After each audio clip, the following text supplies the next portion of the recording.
Hello everyone, welcome you all in Chemistry Drive. So today we are going to finally cover the last topic of our UV spectroscopy in this video, that is the application part. So that is also very important. जब हम चीज कर लेते हैं, कोई भी चीज को समझ लेते हैं, तो बहुत जरूरी है वो चीज कहाँ अप्लाई करनी है ये हमें पता हो। तो आज एप्लीकेशन हमने पूरा यूवी स्पेक्ट्रोस्कोपी पढ़ रखा है। एक थोड़ा सा एक 1 मार्क का क्वेश्चन रह गया, वो भी मैंने आज कवर करा देना इस वीडियो में।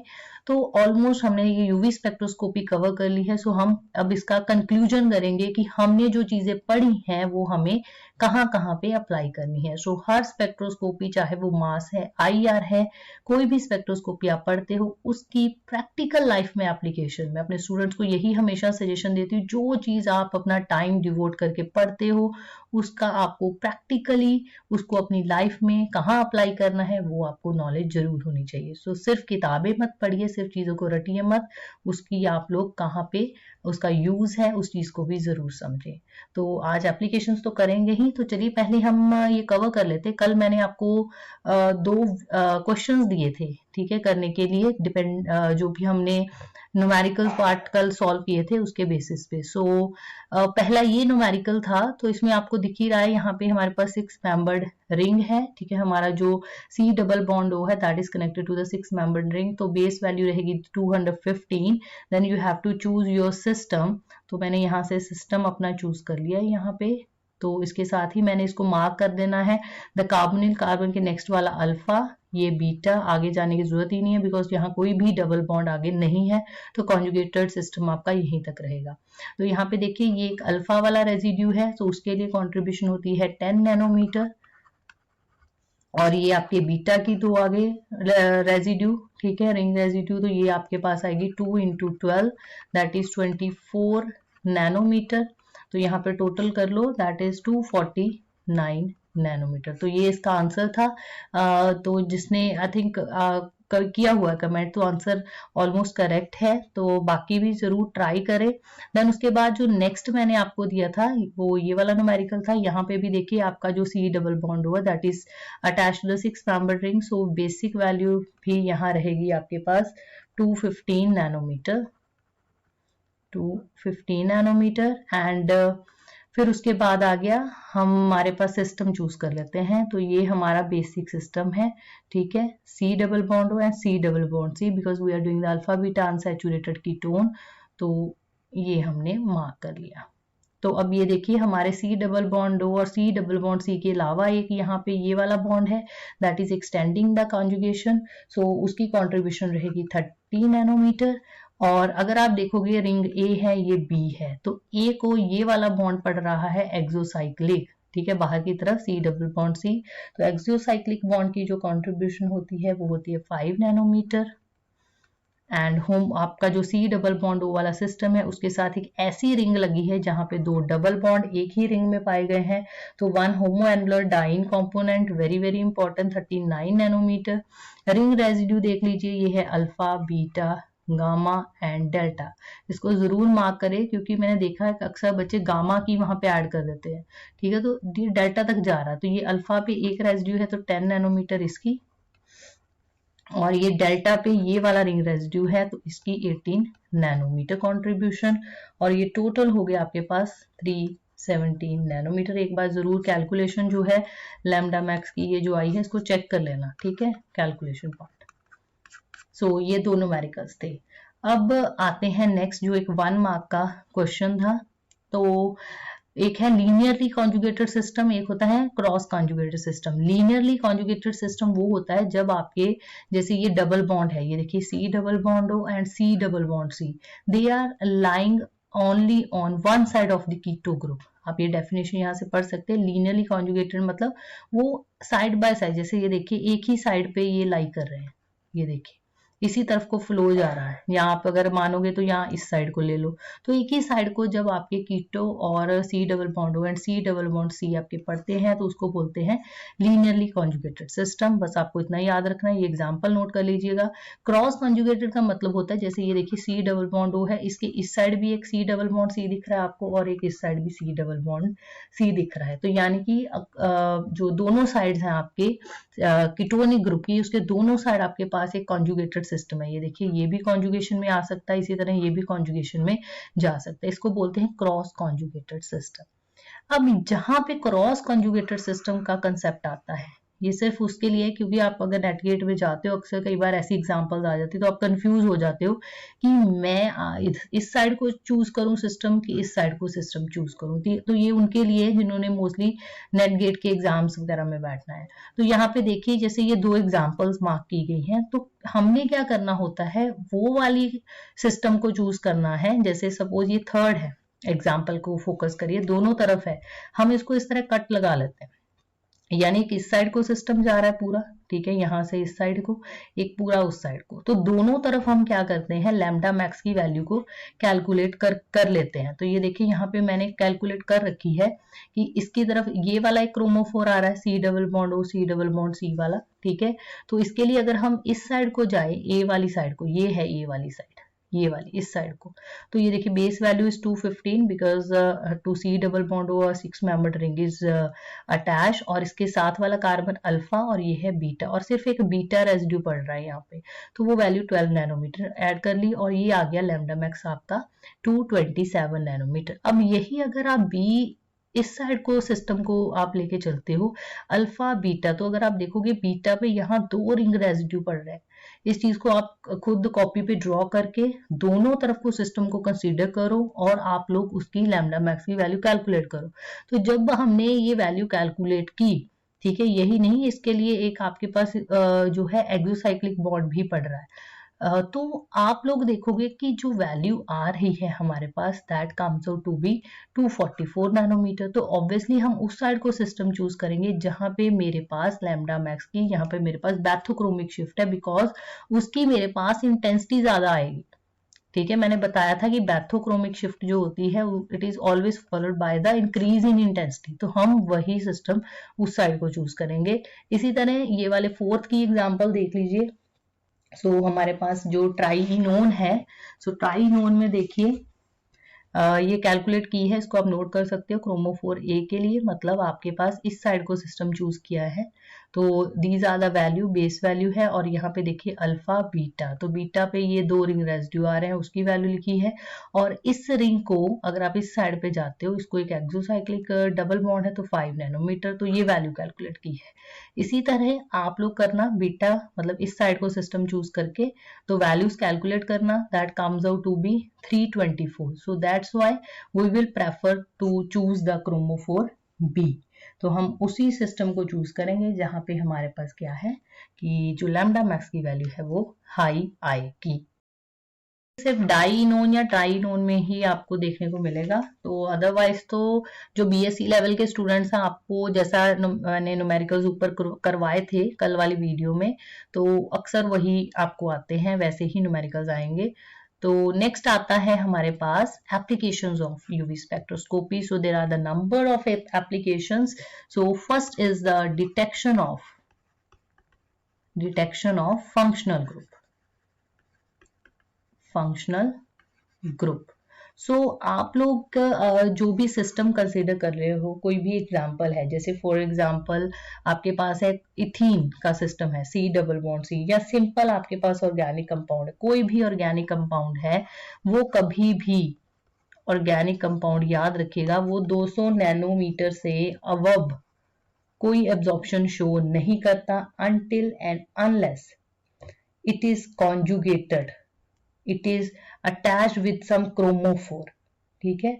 जब तक उसके साथ कोई क्रोमोफोर नहीं जुड़ जाता किसी ऑर्गेनिक कंपाउंड के साथ, वो 200 नैनोमीटर के अब कोई एब्जॉर्प्शन शो नहीं करेगा। सो बहुत सारी हमने एग्जांपल की हैं, आप इसको और प्रेजेंटेशन अच्छे से दिखा सकते हो। एक अल्कीन बना लो, एक आप कोई अल्फा विटान सैचुरेटेड सिस्टम बना लो, ठीक है, तो आप वो एग्जांपल्स यहाँ पे दिखा सकते हो। नाइट्रो की दिखा लो, हमने बेंजीन किया हुआ है, बेंजीन के साथ नाइट्रो बेंजीन किया है, तो दोनों के जो लैम्डा मैक्स में डिफरेंस है वो आपको करवाया गया है, वो एग्जांपल आप यहाँ पे लिख सकते हो, that we can determine whether some functional group like OH, Br, any halogen, any alpha beta unsaturated system is attached to the organic compound. Then इसी के साथ you can also differentiate between the conjugated and unconjugated, non-conjugated system. कल किसी ने comment में लिखा था that you want to learn which factors are responsible for increasing the lambda max, that is bathochromic shift, या lambda max को high करने के लिए कौन से फैक्टर रिस्पॉन्सिबल हैं। तो यही वो फैक्टर्स हैं। एप्लीकेशन पार्ट में आप सारा वही पढ़ रहे हो कि अगर आपके पास कोई ऑर्गेनिक कंपाउंड है, उसको आप कोई फंक्शनल ग्रुप लगा दो, क्रोमोफोर लगा लो, तो उसकी लैम्डा मैक्स की वैल्यू शिफ्ट हो जाएगी। इसी तरह आपने कॉन्जुगेटेड नॉन कॉन्जुगेटेड की आपने एग्जाम्पल की है, जैसे आपने ब्यूटा 1,3 डाइन की थी। इसके लिए आप पिछली वीडियोस देखिए, उसमें सारा डिटेल कराई गई है। ब्यूटा 1,3 डाइन की कराई है। फिर ये प्रीवियस ये वीडियो में मैंने अल्फा बीटान सैचुरेटेड कीटोन्स करवाए हैं। तो हमने इसका कंपैरिजन भी किया है with that of the value of ethene. तो हमने बताया था वहां पे कि जो इथीन की वैल्यू है आपके पास, वो कितने पे एब्जॉर्ब हो रही है। आप लोग बताइए, याद करिए पॉज करके। तो उसका फिर हमने कंपैरिजन बताया था 1,3 ब्यूटाडाइन के साथ। तो बताया था कि 175 नैनोमीटर पे इसकी होती है, और ब्यूटाडाइन की जो है दैट इज 270 नैनोमीटर। तो ऐसा क्यों होता है कि जब आपके पास कॉन्जुगेशन होती है, तो कॉन्जुगेशन होने की वजह से जो होमो और ल्यूमो का आपस में डिफरेंस है, एनर्जी डिफरेंस है, एनर्जी गैप है, वो कम हो जाता है। डेल्टा ई की वैल्यू कम हो जाने की वजह से लैम्डा मैक्स की वैल्यू शिफ्ट करती है टुवर्ड्स अ लॉन्गर वेवलेंथ। सो ये आपके लिए आंसर था कि अगर आपका ऑर्गेनिक कंपाउंड है, उसके साथ आप क्या करिएगा, कोई क्रोमोफोर अटैच कर दीजिएगा, या कोई ऐसा सिस्टम जिसमें आप कॉन्जुगेशन, मतलब वो कॉन्जुगेशन में आपके पास आ जाए, तो that will result in the increasing the value of lambda max, that is bathochromic shift. Then coming to next is the, you can also determine the extent of conjugation. Determine extent of conjugation कि ठीक है, अगर आपके पास 1,3 butadiene को आप compare कर सकते हो आप, ठीक है, किसके साथ, अल्फा बीटान सैचुरेटेड कीटोन के साथ, कि किसमें किस हद तक एक्सटेंड का मतलब हमें पता है भी कॉन्जुगेशन तो हो रही है, ज्यादा कॉन्जुगेशन किस में हो रही है, तो उसी की लैम्डा मैक्स की वैल्यू ज्यादा होगी। अब यही अगर आप बीटा कैरोटीन के साथ कंपैरिजन करोगे, अब बीटा कैरोटीन में बताया था 11 होते हैं हमारे पास डबल बॉन्ड, तो वहां पे जो वैल्यू रहती है 452 नैनोमीटर के करीब वैल्यू होती है।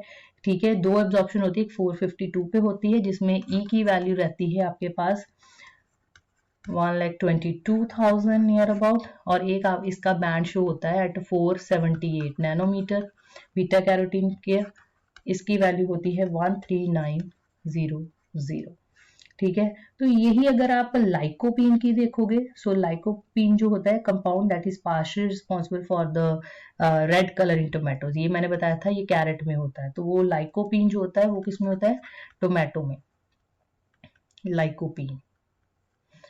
सो इसमें भी हमारे पास क्या होते हैं, 11 कॉन्जुगेटेड डबल बॉन्ड होते हैं, उसमें 505 तक नैनोमीटर तक वैल्यू जो है लैम्डा मैक्स की चले जाती है लाइकोपीन में।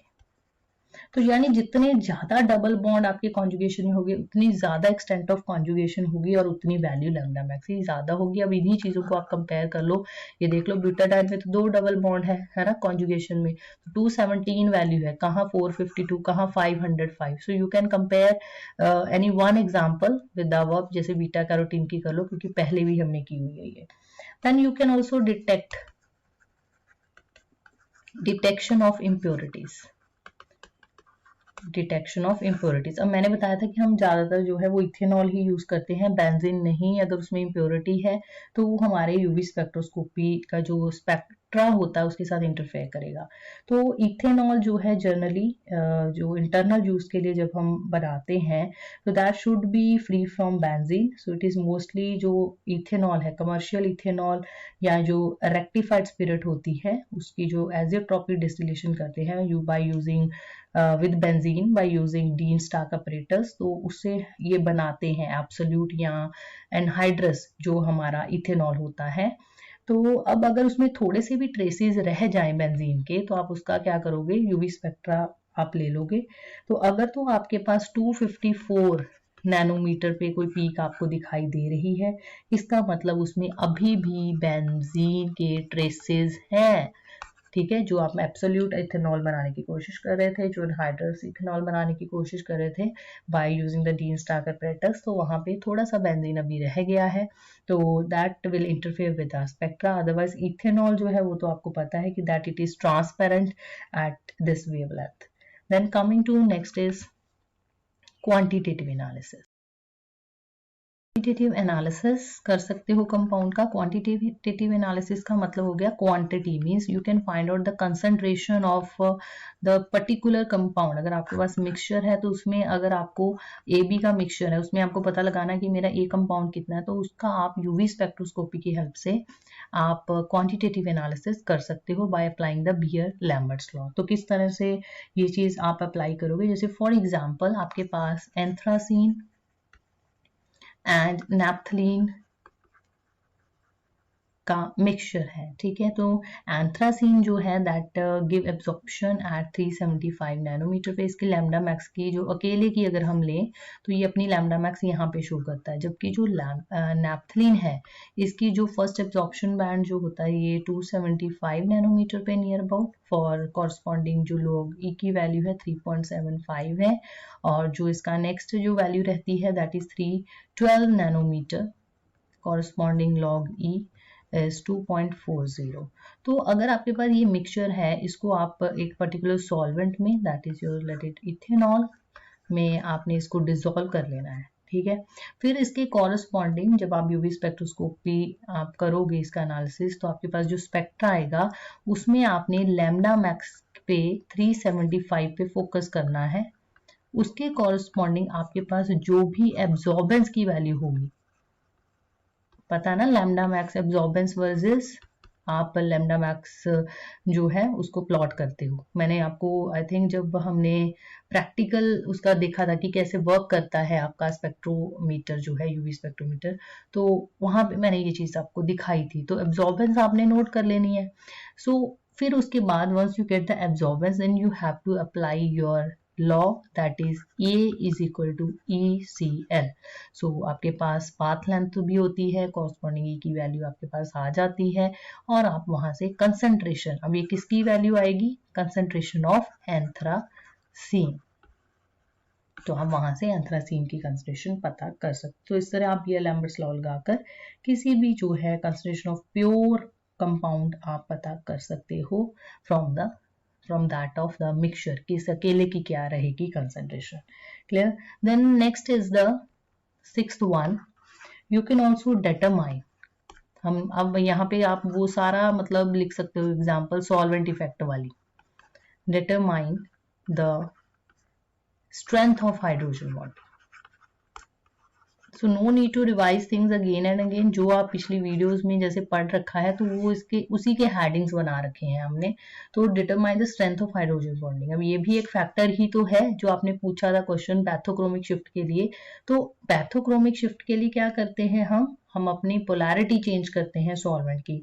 तो वहां पे मैंने एग्जांपल बताई थी सॉल्वेंट इफेक्ट में कि जब आप एसीटोन का स्पेक्ट्रा एनालिसिस करते हो, हेक्सेन से लेकर अगर आप चले जाते हो chloroform, then your ethanol coming to methanol, then your water.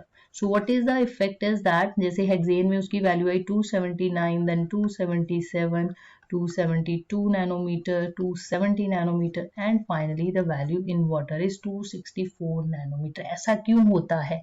ऐसा इसलिए होता है बिकॉज जो पोलर सॉल्वेंट होगा, मोर द पोलर सॉल्वेंट, ठीक है, जैसे जैसे पोलैरिटी बढ़ा रहे हो तो जो आपके नॉन बॉन्डिंग इलेक्ट्रॉन्स होते हैं वो एसोसिएट हो जाते हैं किसके साथ, हाइड्रोजन बॉन्डिंग के साथ.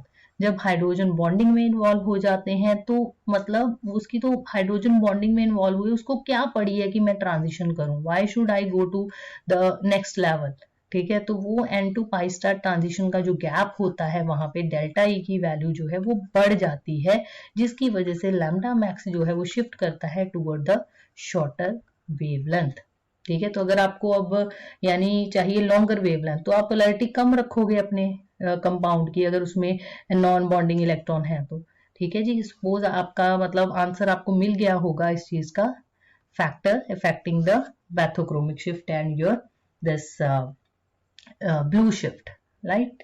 तो चलिए नेक्स्ट इज द आइडेंटिफिकेशन. ये आते हैं आपको 1 मार्क में, ये इंपॉर्टेंट है, ये आपको 1 मार्क के क्वेश्चंस आ सकते हैं. Identification of trans and cis isomers. तो हमारे ट्रांस एंड सिस आइसोमर्स क्या है, हमारे geometrical isomers. Geometrical isomers. So आपको अगर दो कंपाउंड दे दिए जाए, ठीक है, उसमें आपको फाइंड आउट करना है that which is the cis and which is the trans. तो एक चीज याद रखिएगा कि जो ट्रांस होते हैं they mostly absorb at longer wavelength, absorbs at longer wavelength, whereas your cis one they absorb, means इसके कंपैरिजन अगर आप कंपेयर करोगे, सो ट्रांस जो है वो लॉन्गर वेवलेंथ पे एब्जॉर्ब होते हैं और इनके लिए जो इनकी इंटेंसिटी होती है, ठीक है, इंटेंसिटी भी इनकी ज्यादा होती है ट्रांस जो कंपाउंड्स होते हैं। अब चलिए एग्जांपल देखिए, it is 1 mark question also. Trans stilbene का, ट्रांसटिबलीन अक्सर बच्चे क्या करते हैं कि एप्लीकेशन में जो 1 मार्क के क्वेश्चंस हैं वो ध्यान से करते नहीं और कई बार क्वेश्चन वहीं से आ जाता है। So it is trans stilbene and comparison है इसका विद सिसटिलबीन। तो उन्होंने पूछा भी इनमें से कौन सा लैम्डा मैक्स हायर शो करेगा and you also have to support the reason. आपको इस आंसर को मतलब सपोर्ट करने के लिए कि अगर इसको प्रूव कर रहे हो कि ट्रांस हायर पे शो करेगा तो उसका आपको एक रीजन भी देना पड़ेगा। ये ट्रांस है और ये आ गया आपके पास सिस। सो यहाँ पे जो वैल्यू लैम्डा मैक्स की आती है इसके लिए 294 नैनोमीटर है और यहाँ पे जो लैम्डा मैक्स की वैल्यू है दैट इज 278 नैनोमीटर। दी भी जा सकती है वैल्यू या आपको कहा जा सकता है कि बताइए, उसमें आपको लैम्डा मैक्स बताने के तो याद होगी आपको तो आप लिख देना, नहीं याद होगी तो कोई चक्कर नहीं है। तो यहाँ पे जो ई की वैल्यू है वो भी आप नोट कर लो, मोलर एक्सटिंक्शन कोफिशिएंट की वैल्यू 24,000 है और यहाँ पे ई मैक्स है आपके पास 9,350। So why this? So why the value is 294 and here is 278? Because यहाँ पे जो ये आपके पास ट्रांस में है दो phenyl ring and these two phenyl rings are जब ट्रांस में होती हैं तो वहां पे नो स्टेरिक हिंड्रेंस। जब स्टेरिक हिंड्रेंस नहीं होगी तो वहां पे आपके पास जो है ट्रांजिशंस जो है वहां पे इजीली, अगर आप इसको खोल के देखोगे इस तरह से रिंग्स हैं आपके पास, लेट इट, ये आपके पास सी डबल बॉन्ड सी है, ठीक है, आगे एक और आपके पास रिंग है, ठीक है, वो तो आपके ग्रुप्स जो है वो लगे ही हुए हैं, ये एच। तो ये देखिए ये आपके पास ये पॉसिबल है, ठीक है, कॉन्जुगेशन पॉसिबल है, आगे आगे ट्रांजिशन पॉसिबल है। जहां स्टेरिक हिंड्रेंस कम होगी वहां पे ट्रांजिशन जो है वो इजी होगी, जो भी पाई टू पाई स्टार ट्रांजिशंस होनी है वो इजी होंगी आपके पास, कॉन्जुगेशन इजी है, तो वहां पे एनर्जी गैप जो है वो कम हो जाता है थोड़ा होमो और ल्यूमो के बीच में। जब एनर्जी गैप आपका होमो और ल्यूमो के बीच में कम हो जाएगा, लैम्डा मैक्स की वैल्यू आपकी शिफ्ट करेगी towards a longer wavelength. Concept same है, बस थोड़ा सा दिमाग लगाना है कि ये जो दो रिंग्स हैं ये क्या है, यहाँ पे पाई ऑर्बिटल्स जो है वो आपके पास इफेक्टिव ओवरलैपिंग होगी, ठीक है। तो जबकि अगर आप दूसरी तरफ देखोगे, ये देखने को आप ऐसा बनाते हो ट्रांस में, बट एक्चुअल में क्या है, ये रिंग्स क्या है, दीज आर कोप्लेन है एक तरह से। सो अब चलो नहीं तो मैं आपको शो भी कर देती यहाँ पे, आप इसको समझ लेना कि इट इज लाइक अगर ये आपका प्लेन है तो ये इसी प्लेन में है, दीज आर कोप्लेनर, ठीक है, टू सी डबल बॉन्ड हो तो बड़ा ऐसे आसानी से एक जो है वो आगे आगे ट्रांजिशन हो रहा है। Coming to next is cis stilbene. तो सिस्टिबलीन में क्या है, सेम साइड पे है रिंग्स, तो यहाँ पे क्या होगी, स्टेरिक हिंड्रेंस। स्टेरिक हिंड्रेंस होने की वजह से ऑब्वियसली इतना इफेक्टिव ओवरलैपिंग नहीं होगी पाई ऑर्बिटल की, कोई ट्रांजिशंस जो है वो इतनी इफेक्टिव नहीं होंगी, डेल्टा ई की वैल्यू वहां हाई रहेगी यानी कि होमोल्यूमो का गैप हाई रहेगा, तो वहां पे लैम्डा मैक्स की value as compare to trans क्या रहेगी, कम रहेगी। Very very important question and the explanation, so इसको जरूर मार्क कर लेना बुक में। Next is the 8th one is the study of keto enol tautomerism. अब कीटोइनोल में आपको बताना है कि क्या कीटो फॉर्म और इनोल फॉर्म, ये भी हमारे काम आती है प्रैक्टिकली, कि आपके पास जब कंपाउंड्स लाइक इथाइल एसीटोएसीटेट वगैरह होते हैं तो वहां पे हमें अगर पता करना है कि इस टाइम इसकी कीटो फॉर्म ज्यादा एग्जिस्ट कर रही है या इस टाइम ये इनोल फॉर्म में है, तो कीटोइनोल का जो एक कंसंट्रेशन है उसको पता करना है, तो वहां पे ये चीजें बहुत ही ज़्यादा इम्पोर्टेंट है। सो आपको पता है कि ये जो कीटो इनोल जिनमें होता है, ऑब्वियसली कीटो ग्रुप है, वहाँ पे इन मोइटी भी है, तो वहाँ पे N to pi star transitions भी होंगी and pi to pi star transitions भी होंगी। तो एग्जाम्पल हम ले लेते हैं, जैसे सपोज एक एक एग्जाम्पल ही कर लो for BSc students. I must suggest कि ज़्यादा एग्जाम्पल्स के चक्कर में, मतलब इस केस में आप ये ना हो कि एक भी भूल जाओ। तो हर एप्लीकेशन में आपको एग्जाम्पल देना जो है, कोशिश करो कि मैं दूं एग्जाम्पल। सिर्फ आप थेरेटिकल ही मत लिख के आइए उस चीज़ का कि को आप वैलिड भी करो, प्रूव भी करो कि हाँ I am saying this because this is happening in this structure. तो ये देखिए यहाँ पे ये है हमारे पास ethyl aceto acetate.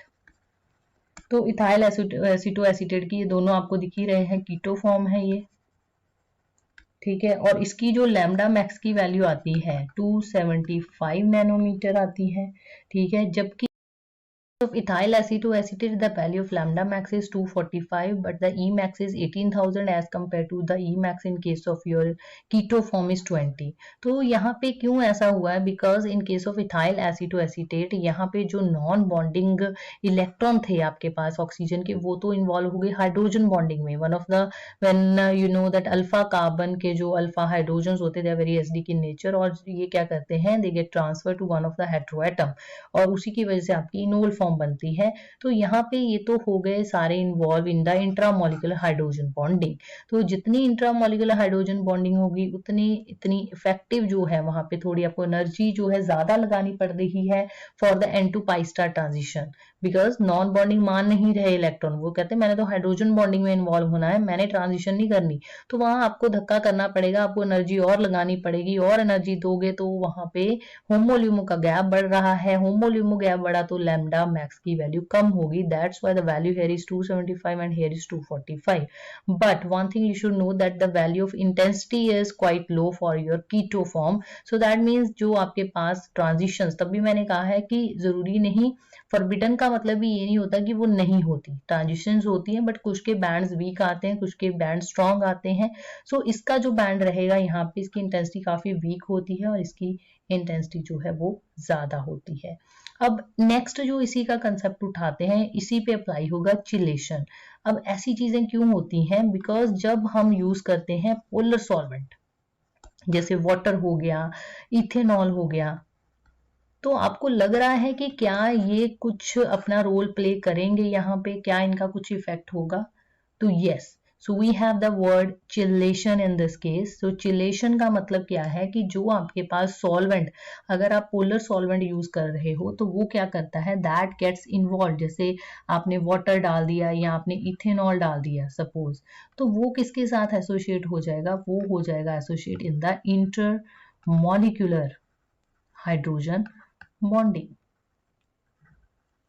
So polar solvent, polar protic solvent, they always get involved in the intermolecular hydrogen bonding. आप इसी तरह यहाँ पे भी शो कर सकते हो, कोई भी सॉल्वेंट आप लेके, ठीक है, polar solvent, ethanol, methanol, water, ठीक है। तो ये क्या करते हैं, ऑब्वियसली हाइड्रोजन बॉन्डिंग हुई है, तो यहाँ पे एक्सटेंट ऑफ हाइड्रोजन बॉन्डिंग देखिए, ठीक है। तो एक्सटेंट, अब जब सॉल्वेंट डाला उसकी वजह से, सो चिलेशन इन्वॉल्व हो गई, चिलेशन की वजह से स्टेबलाइजेशन जो है, ठीक है, enol form predominate due to the stabilization by intramolecular hydrogen bonding, ठीक है। और नॉन पोलर सॉल्वेंट के केस में ये चीज पॉसिबल नहीं है। तो जब यहाँ पे हमारे पास, अगर आप स्टेबिलिटी का एक्सटेंट देखते हो दोनों में, तो जिसमें ज्यादा हाइड्रोजन बॉन्डिंग होगी वो ज्यादा स्टेबल होगा, जिसमें ज्यादा एक्सटेंट ऑफ चिलेशन होगी। तो ये भी स्टेबल थी, पर अब जब इसके साथ कंपैरिजन आ गया तो ये ज्यादा स्टेबल होगी। तो विद द टाइम क्या होगा कि आपके पास, अगर तो आप पोलैरिटी को कम कर, पोलैरिटी सॉल्वेंट की बढ़ाते हो, तो आपके पास इनोल फॉर्म कम होती जाएगी, ठीक है। बिकॉज द इंटेंसिटीज जो है absorption of UV spectroscopy, they are directly the function of concentration of absorbing species. जितनी एब्जॉर्बिंग स्पीशीज होंगी आपके पास, जो भी, अगर कीटो फॉर्म ज्यादा है तो उसके हिसाब से इंटेंसिटी उसके बैंड की रहेगी, अगर इनोल फॉर्म है तो उसके हिसाब से उसकी इंटेंसिटी रहेगी, ठीक है। सो इस तरह जो है हम एक तरह से पोलर सॉल्वेंट का इफेक्ट भी देख लेते हैं कीटोनोल में। अगर आप जर्नल इसको ले रहे हो इन द इथेनॉल, तब तो एक ही सॉल्वेंट है, तब भी आप इनको कंपेयर कर सकते हो कीटो एंड इनोल फॉर्म को, ठीक है, कि उनमें इक्विलिब्रियम है, इक्विलिब्रियम किसकी तरफ, किस साइड की तरफ ज्यादा शिफ्ट हो रहा है। तो आपको बस इतना ही याद रखना है कि अगर आपने पोलर सॉल्वेंट डाला है तो आपकी कीटो फॉर्म ज्यादा एग्जिस्ट करेगी। मैं कंक्लूड कर रही हूँ उस पॉइंट को कि अगर आप नॉन पोलर सॉल्वेंट डाल रहे हो तो उसमें आपका इनोल फॉर्म ज्यादा रहेगा। इतने बस आपने कंसेप्ट याद रखना है। एग्जाम जो इसका रीजन है that is the chelation, that is inter, एक में आप दिखा देना हाइड्रोजन बॉन्डिंग, एक में intramolecular hydrogen bonding. Coming to very very important next जो हमारा 7th एप्लीकेशन रहेगी दैट इज द डिटेक्शन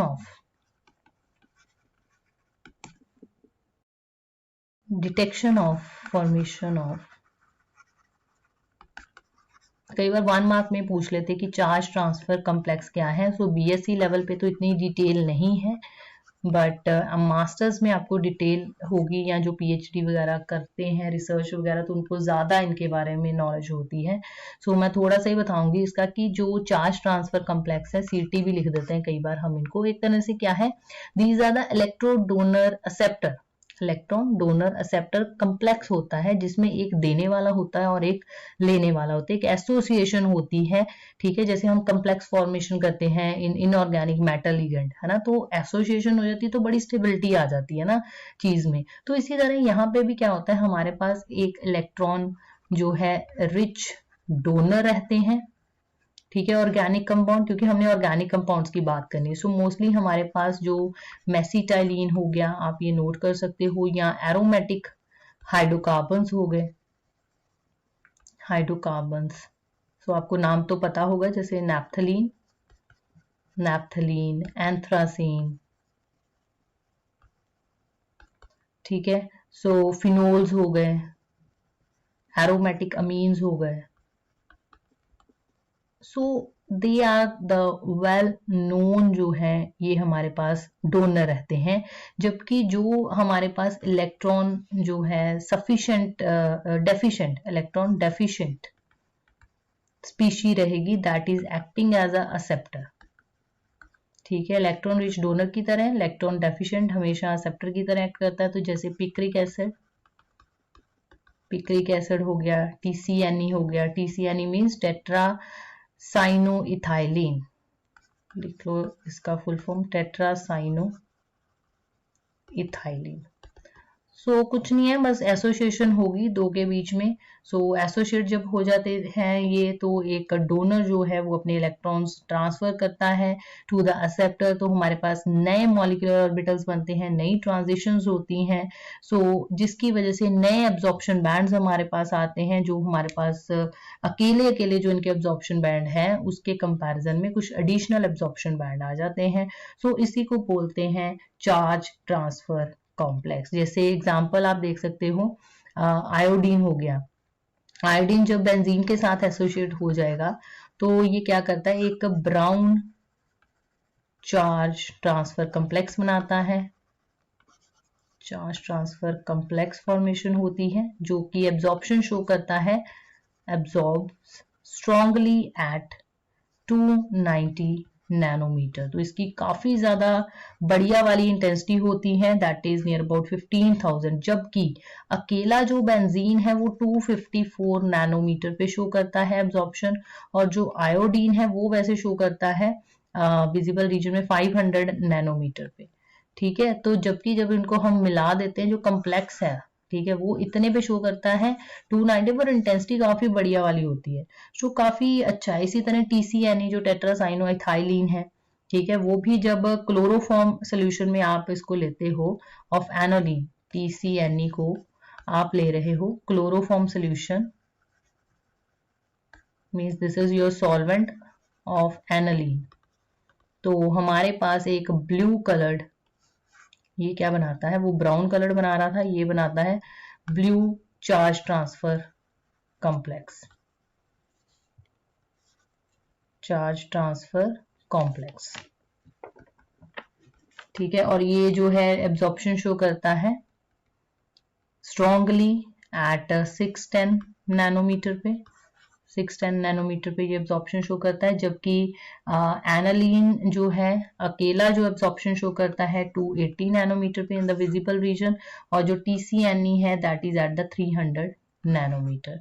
सो इस तरह आप देख सकते हो कि काफी हमें इसका फायदा होता है इन चार्ज ट्रांसफर कॉम्प्लेक्स का, specially when we are doing practical analysis in the lab.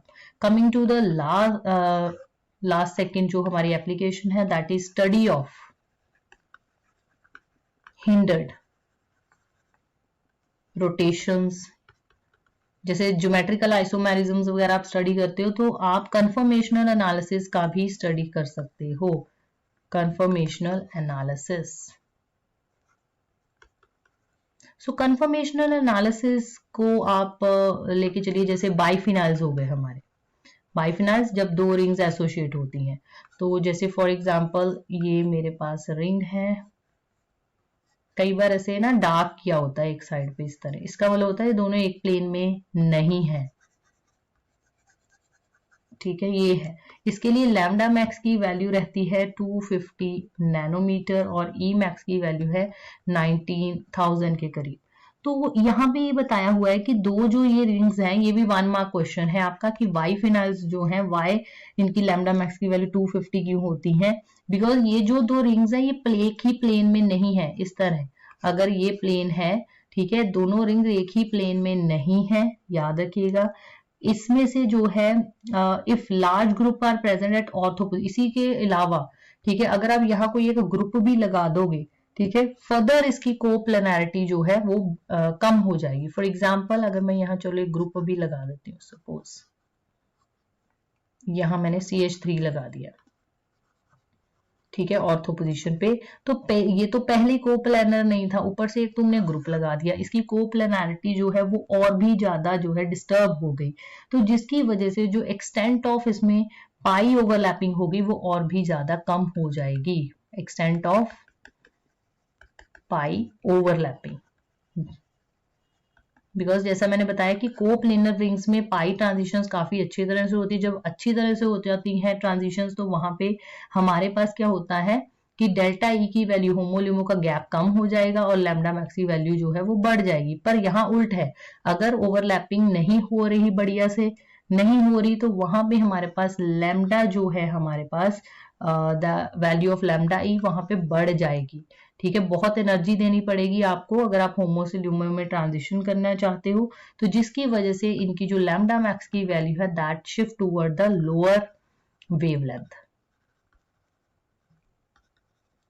So this is also one of the factor you can see. अगर आप किसी तरह से, अगर आप लॉन्गर वेवलेंथ की तरफ शिफ्ट करना चाहते हो तो आपको चाहिए कि दो रिंग्स किसी तरह से प्लेन में रहे। तो अब ये अगर वैल्यू आपकी बाइफिनाइल के लिए जर्नल थी, जो दो जस्ट कोई ग्रुप सब्स्टिट्यूट नहीं है, फर्दर तुमने क्या किया, एक ग्रुप लगा दिया, तो कोप्लेनैरिटी और कम हुई, वहां और डिफिकल्ट होगी पाई ओवरलैपिंग, लैम्डा की वैल्यू और बढ़ गई। तो यहाँ पे लैम्डा मैक्स की वैल्यू इसके कंपैरिजन 250 के कंपैरिजन यहाँ आ गई 237 नैनोमीटर, और इंटेंसिटी भी यहाँ कम है, 2500 है ई मैक्स की वैल्यू। ठीक है, सो आपको ये क्वेश्चन भी आई होप ये समझ आ गया होगा। ठीक है, आपको ये 1 मार्क में आ जाते हैं ऐसे कई बार क्वेश्चन उठ के। देन इसी में नेक्स्ट देखिए, एग्जाम्पल में देख सकते हो 2,3 डाइटर्ड ब्यूटाइल 1,3 ब्यूटाडाइन में। तो यहाँ पे हमारे पास क्या है कि जो आपके डबल बॉन्ड्स हैं, ठीक है, ये डबल बॉन्ड्स हैं, these are not like in plane. तो यहाँ पे आप देख सकते हो इसके लिए वैल्यू 180 नैनोमीटर है, और इवन यहाँ पे देखिए कितने साथ में जो एनवायरमेंट है that is very very hindered. So ऐसे केसेस में हमारे पास जो वेवलेंथ रहेगी, पाई ऑर्बिटल ओवरलैपिंग इतनी अच्छी नहीं होगी, तो वेवलेंथ यहाँ 180 है। जबकि यहाँ पे क्या है, इतनी ज्यादा 2,2 डाइमिथाइल 1,3 ब्यूटाडाइन में इतनी ज्यादा हिंड्रेंस नहीं है, तो easily the transition takes place. So the value is 224 nanometer. So hindered dynes को भी आप यहाँ पे स्टडी कर सकते हैं. These are the dynes and we are comparing the hindrance factor in both, and depending upon the hindrance factor lambda max value is affecting. Then last is the progress of reaction. Progress of reaction, तो आप progress of reaction कैसे study कर सकते हो, जैसे conversion है, ketone की conversion आप कर रहे हो, practically you are converting it into alcohols. तो कीटोन की रिडक्शन कर रहे हो, सपोज कर लो सेकेंडरी अल्कोहल्स में आप इसको रिड्यूस कर रहे हो, तो आपने अपना मिक्सचर ले लेना। अब यहाँ पे कीटोन की वजह से N to pi star and pi to pi star transitions आपके पास आएंगी, बट जैसे जैसे रिएक्शन प्रोग्रेस करेगी, जैसे जैसे आपका एक्सपेरिमेंट आप परफॉर्म कर रहे हो, you start taking out the samples. पहले कीटोन का आप सैंपल ले लो, यूवी एनालिसिस कर लो, ठीक है। फिर आप उसके बाद क्या करोगे, इन बिटवीन जब टाइम होगा, मतलब आप रिएक्शन प्रोसीड कर रहे हो, फिर से आप सैंपल वहां से थोड़ा सा निकालिए, उसका यूवी स्पेक्ट्रा जो है एनालिसिस करिए। सो एक टाइम ऐसा आएगा जब आपका पूरे का पूरा ये रिड्यूस हो जाएगा into the alcohol. With the time you will see that this N2 pi star जो ट्रांजिशन हो रही है, ठीक है, इसका वहां पे आपको पीक जो है वो नहीं दिखेगी स्पेक्ट्रा में, because that is only because of this keto group. और कीटो में ही तो आपके पास नॉन बॉन्डिंग इलेक्ट्रॉन्स हैं, ठीक है। तो आपके पास ये जो एब्जॉर्प्शन बैंड होगा due to N2 pi star transition, that will disappear. So that's all about the applications of UV spectroscopy. So I hope आपको सारे clear हो गया होगा, factors clear होंगे and how the lambda max shifts. So अगर आपको समझ आया है तो do share, do like and comment in the comment section. तो subscribe भी जरूर करें. Thank you.